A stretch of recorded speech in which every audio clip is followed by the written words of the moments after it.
Ito talaga yung napili kong brush na gagamitin ni baby paglabas niya. Itong Mousse Gear na hairbrush and combo set na.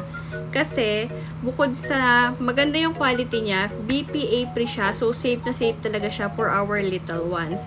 Plus, yung kanyang brush at saka yung kanyang comb, hindi siya matalas guys. Super lambot ng bristles nito as in. Nakaka-relax siya ng scalp at the same time, nakaka-stimulate din siya ng hair growth. Ginagamit mo to, makakatulog yung baby mo, marerelax yung scalp niya, yung head niya, as in makakatulog siya, marerelax talaga siya. Tapos ito naman, usually ginagamit ito kapag medyo malago na or mahaba na yung buhok ni baby. So, hindi din siya matalas guys, kaya maganda siyang gamitin sa mga baby. So, ayan.